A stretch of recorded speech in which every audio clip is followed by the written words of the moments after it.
Mi Cita Médica. Me da muchísimo gusto que nos acompañen hoy, Día de las Madres. Muchísimas gracias por estar con nosotros. Muchas felicidades a todas las mamás en su día. Es un día que, como siempre decimos, debería de celebrarse los 365 días del año. Sin embargo, bueno, pues hoy es un día muy especial y le deseamos lo mejor a todas las mamás. Vamos a platicar justamente acerca del cuidado que debemos tener las mujeres, todas las mujeres, y especialmente aquellas que han sido madres o que planean ser mamás en un futuro.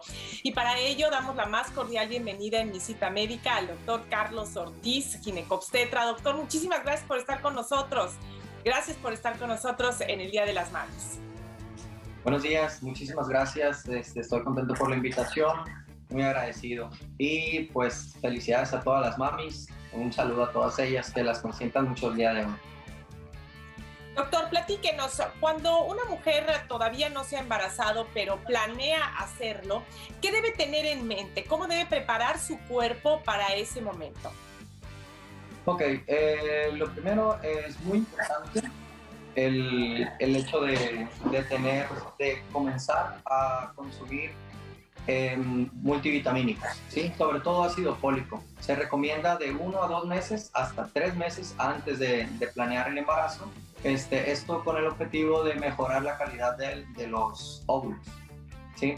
Haciendo obviamente hincapié en el cambio del estilo de vida. Ahora, se habla mucho del ácido fólico porque es un nutriente sumamente importante para prevenir los defectos del tubo neural en el futuro bebé. ¿Cuál es la cantidad adecuada que debe tomar de ácido fólico una mujer en edad reproductiva?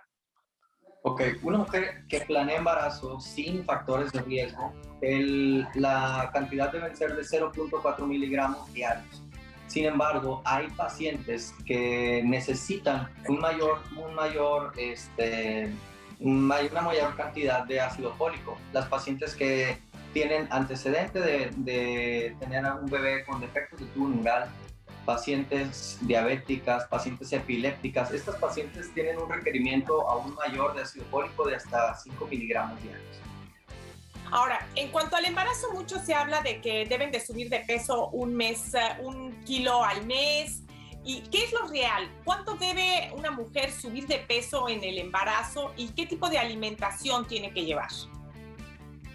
Ok, como todos, realmente, no por estar embarazada, la mujer debe llevar una dieta buena en leguminosas, en fibra. En el embarazo es muy importante que tenga una relación adecuada proteico-calórica. Sin embargo, en todas las pacientes es distinto. En la primera consulta, en la consulta prenatal, en la primera consulta, siempre nos basamos en el índice de masa corporal y dependiendo de eso es la dieta que se le ofrece a la paciente. Personalmente yo siempre las envío con nutriólogas clínicas, o nutriólogas clínicos para que se encarguen de eso, ¿no? Pero básicamente es tomar mucha agua, mucha fibra, muchas verduras, muchas frutas, pero llevar todo el equilibrio. Se recomiendan de 3 a 5 comidas, 3 completas al menos. No. Bueno, vamos a hacer una pausa y regresamos con más acerca de los cuidados en el embarazo.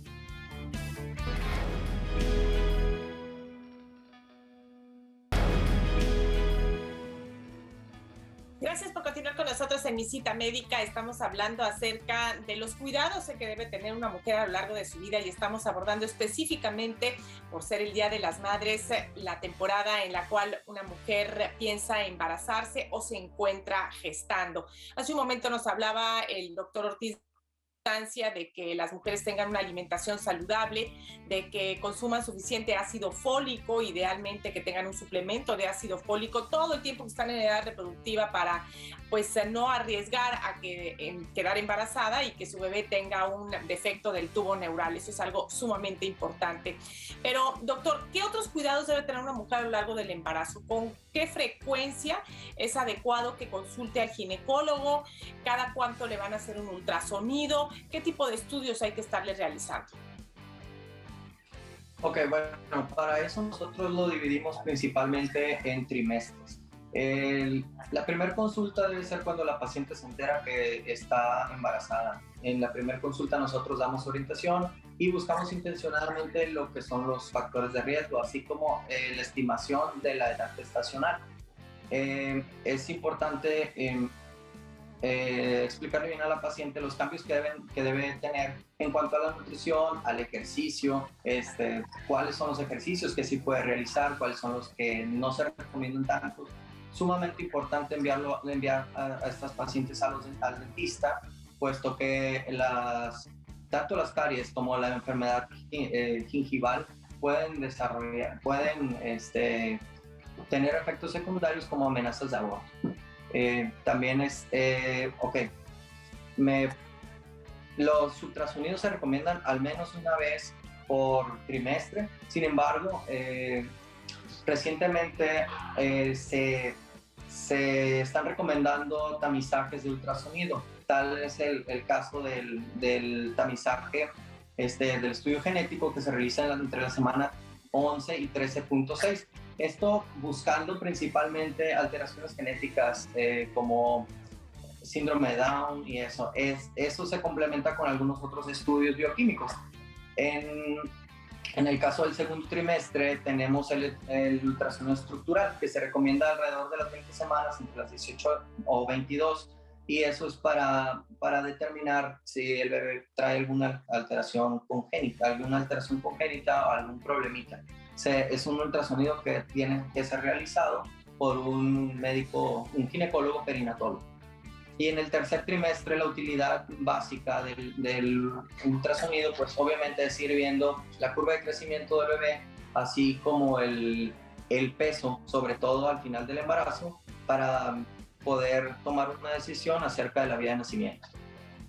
Doctor, hay una serie de recomendaciones que se hacen a las mujeres embarazadas que no deben de consumir cafeína, que por supuesto no deben tomar alcohol. Obviamente si fuman es importantísimo que abandonen el hábito, no nada más en el embarazo, sino incluso desde antes y para la vida, pero bueno, especialmente durante el embarazo. Concretamente en el caso del café, doctor, de la cafeína, ¿qué tanto café puede tomar una mujer que toda su vida ha estado acostumbrada a tomarse 1 o 2 tacitas de café al día?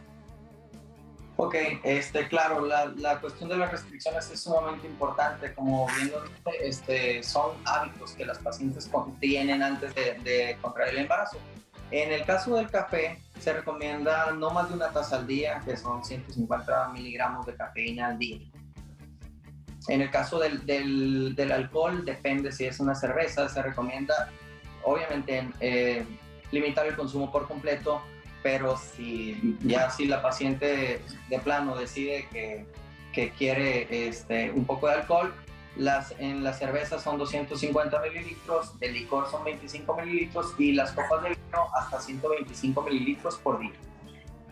Bueno, idealmente es importante recomendar que una mujer no beba durante el embarazo, por supuesto que no fume y de ninguna manera igualmente ninguna droga ilícita. En el caso de los medicamentos, doctor, ¿por qué es tan importante que ante cualquier medicamento que va a consumir una mujer, primero consulte al médico?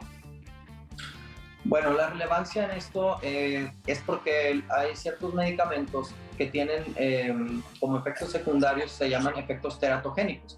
Un efecto teratogénico significa que genera alguna malformación en el bebé. Hay otros medicamentos que impiden lo que es el desarrollo óseo de los bebitos. Hay ciertos medicamentos que deben limitarse en el embarazo y es por eso que siempre tienen que consultar a un especialista antes de la ingesta de alguno de ellos. Vamos a hacer una pausa, continuamos con este tema.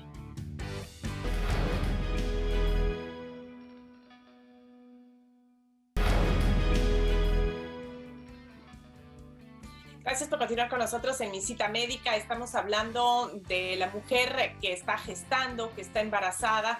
Y bueno, pues ya hablábamos acerca de todo lo que hay que hacer para prepararse para un embarazo, los cuidados durante el embarazo.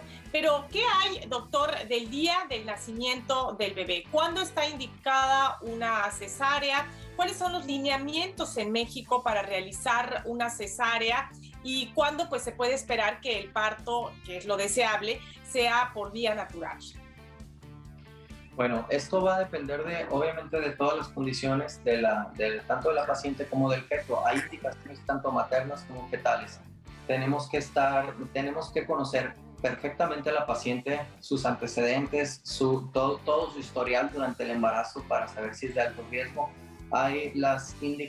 Tenemos indicaciones absolutas y relativas de cesárea.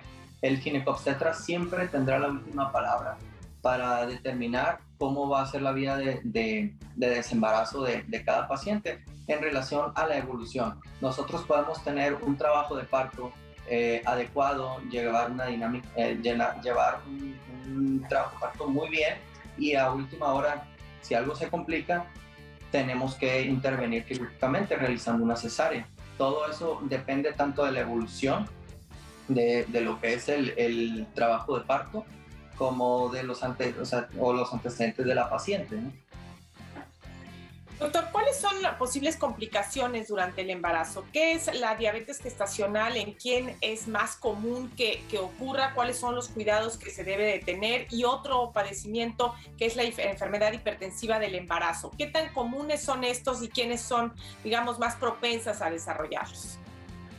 Ok, ambas entidades son muy comunes, son de las más comunes que nosotros vemos en la consulta.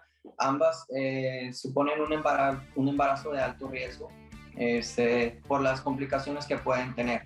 En el caso específico de las enfermedades hipertensivas del embarazo, pues de ahí se abre un abanico de clasificación para cada una de ellas. También tienen su gravedad, ¿no? Pero constituye uno de los principales causas de morbilidad en las mujeres embarazadas y de complicaciones también.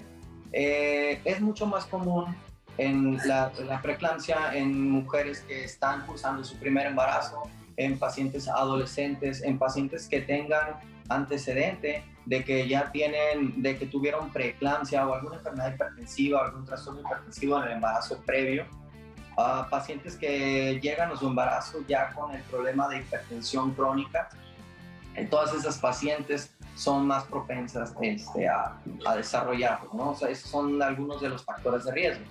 Y en el caso de la diabetes gestacional, algunos de los factores de riesgo son el índice de masa corporal, en pacientes obesas, obviamente, pacientes que tuvieron bebitos de más de 4,5 kilos en los embarazos previos. Sí, hay ciertos factores de riesgo como esos. Y en el caso de las mujeres embarazadas con diabetes gestacional, pueden nacer bebés más grandes, pueden nacer bebés de más de 4 kilos que impidan un trabajo de parto, digamos, natural y tenga que terminar el embarazo por vía cesárea. Doctor, ¿y qué hay de las mujeres que esperan mucho tiempo en tener un bebé, esta edad materna a la hora de la gestación? ¿Hay un mayor riesgo de estos padecimientos, de la diabetes gestacional o bien de la enfermedad hipertensiva del embarazo o de alguna otra complicación?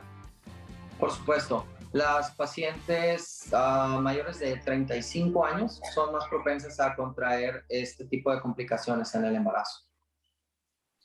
Ahora bien, doctor, una vez que llega el momento del parto, ¿qué es lo que se recomienda? Se habla mucho de la anestesia, del tipo de bloqueo que se pone para una mujer que va a tener a su bebé, pero por otro lado también están estas tendencias que recomiendan el parto totalmente natural o psicoprofiláctico, o bien también incluso el parto en agua. Usted como médico, como ginecobstetra, ¿qué le diría a las mujeres que optan, por ejemplo, por tener a su bebé en un lugar en donde lo van a recibir en una tina y que no necesariamente tiene toda la infraestructura que ofrece un hospital para hacer frente a cualquier complicación que pudiese surgir?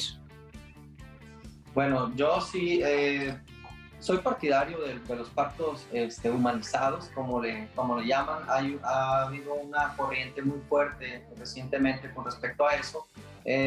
Yo lo que les recomendaría a las pacientes es que estén bien orientadas, que sepan cuáles son las complicaciones que pueden tener al momento de un parto. O sea, realmente un evento obstétrico es sumamente importante en la vida de una mujer porque su vida siempre está en riesgo. A pesar de que todas las mujeres ven el resultado como algo muy bonito, realmente es algo muy serio, es algo muy, muy complejo que tienen que estar bien orientadas con respecto a las complicaciones. En el caso de los partos en agua son muy buenos realmente, siempre y cuando estén todas las medidas necesarias para contrarrestar alguna complicación que pueda presentarse durante el último periodo del trabajo de parto. Vamos a hacer una pausa y regresamos con más sobre este tema.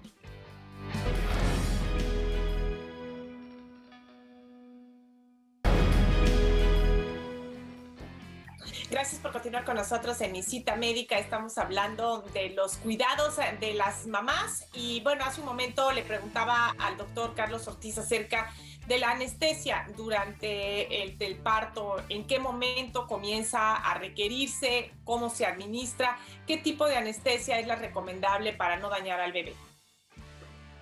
Bueno, generalmente se usa la analgesia obstétrica, es algo que es aplicado por un médico anestesiólogo. Nosotros solo se lo recomendamos a las pacientes.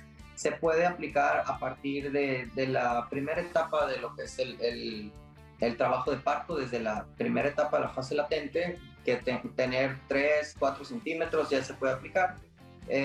Generalmente, como les digo, es una analgesia obstétrica, disminuye los dolores. Sin embargo, la paciente todavía sigue pudiendo moverse para poder participar activamente en el trabajo de parto. Y es muy, pero muy recomendable. Ahora bien, doctor, una vez que ya nació el bebé, ¿qué cuidados debe tener una mujer? ¿Qué tan cierta es la cuarentena y qué tan importante? ¿Qué debe incluir esta cuarentena? Todavía, porque bueno, pues las abuelas siempre hablaban de la importancia de fajarse, de durante 40 días no subir ni bajar escaleras. ¿Qué hay de cierto en todo esto? Bueno, hay una serie de mitos, ¿no? Incluso antes se hablaba hay pacientes, todavía en algunos grupos étnicos hay pacientes que no se bañan durante la cuarentena, pero realmente usar faja no ayuda, a menos que sea una cesárea, y eso es para darle un confort a la paciente, puesto que se abren varias capas de todas las capas del abdomen, y eso las hace sentirse un poco más cómodas, pero la faja es meramente para el bienestar o la comodidad del confort de los pacientes. Realmente no es que sea necesaria. Claro, es mantener la alimentación adecuada durante los 42 días, que es el puerperio, que es la cuarentena, vaya. Seguirse limitando con respecto a ciertos medicamentos, puesto que, como todos lo recomendamos, en la lactancia materna puede haber algunos medicamentos que pasen esa barrera y le pasan los efectos al bebito. Entonces, es muy importante tener en cuenta todo lo que se siga consumiendo mientras estén en lactancia. Se promueve bastante, realmente es lo mejor que puede hacer una mamá por un bebé. Y por ella misma, ¿no? Porque no nada más es el beneficio para el bebé de la lactancia, claro, sin duda es el mejor alimento que puede recibir, pero también para la mamá. ¿Cuáles son los beneficios para una mamá de amamantar a su bebé? Básicamente hay un consumo muy grande de calorías. Las mujeres tienden a disminuir su peso, el peso que ganaron durante el embarazo. Es muy común que lo bajen amamantando. Doctor, y en el caso, por ejemplo, del riesgo de desarrollar cáncer de mama más adelante en la vida, ¿disminuye en las mujeres que están lactando? Sí, por supuesto. Es un factor protector. Así se llaman, factores protectores. Todas las pacientes que dan pecho a sus bebés, pues lo generan. Doctor, ¿y al cuánto tiempo aproximadamente, obviamente con una alimentación balanceada, sin descuidar lo que se come justamente porque se está amamantando, puede una mujer recuperar el peso antes del embarazo? Bueno, eso implica muchos, es multifactorial. Depende mucho de qué tantos kilos subió la paciente durante el embarazo, qué tanto se cuidó y la predisposición genética, ciertamente. Pero pueden pasar 3 meses, 6 meses.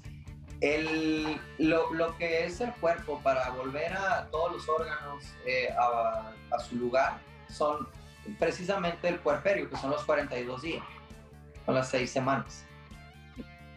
¿Y al cuánto tiempo puede retomar la actividad física habitual y hacer ejercicio, en fin, lo que hacía antes del embarazo?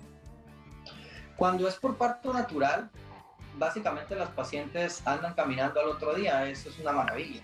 Y varía, ya depende cómo se sientan las pacientes. Cuando es parto natural, se pueden esperar el primer mes y pueden empezar a hacer el ejercicio como lo hacían previamente. Es muy distinto en la cuestión de las cesáreas, puesto que queda una herida y no solo por dentro, sino por las estructuras internas. Claro, sí, siempre es importante que todas las mujeres tengan muy claro que lo ideal es el parto natural. La cesárea, pues, necesaria en ciertas condiciones para poder sacar al bebé y pues salvar la vida de la mamá, pero lo primordial y lo que siempre se debe preferir en todas las circunstancias es el parto natural. Doctor Ortiz, muchísimas gracias por estar con nosotros en Mi Cita Médica. Gracias a usted por el favor de su atención y muchas felicidades a todas las mamás. Gracias.